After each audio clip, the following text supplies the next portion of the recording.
I'm Avery with The Ground Up. With spring just around the corner, I'm going to provide you with some tips on how to trim your crepe myrtles. To start off, you're going to need some equipment. I would suggest some hand pruners. For more of your established trees, something like this hand pruning saw, or even a pair of loppers. For those really tall trees, something like a tree pole saw will do.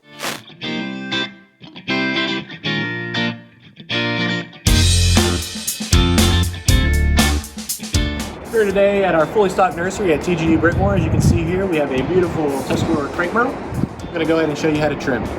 This is a tree-formed crepe myrtle, so you can identify the canopy. Anything below this, we're going to want to trim to maintain that tree-formed look. This one's actually pretty good. It doesn't have any new growth or suckers coming in, so we don't have to do anything. But if there were, you could just go ahead and trim it. All right, we're going to move up the tree a little bit.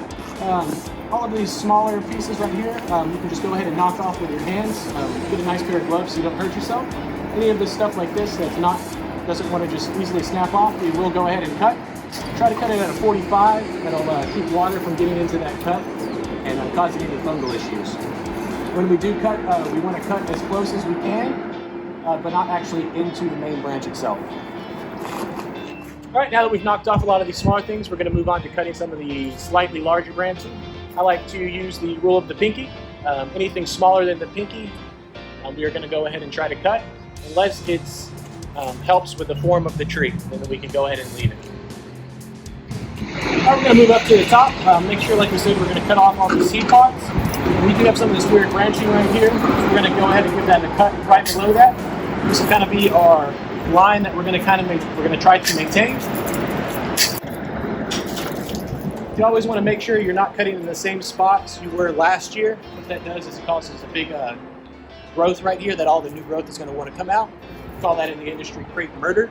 It is not healthy, it does not look good, it is not a natural look.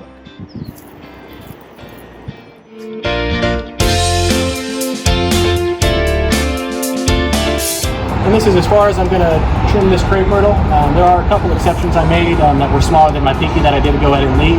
I think it just helps kind of keep the overall form, that kind of half spherical look that we usually think of when we think of a tree.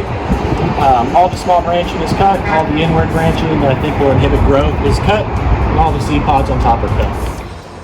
Once again, I'm Avery from The Ground Up at the Brickmore location. These have been my tips on trimming a crepe myrtle. If you have any questions, go ahead and comment below, or you can visit thegroundup.com and submit a question there.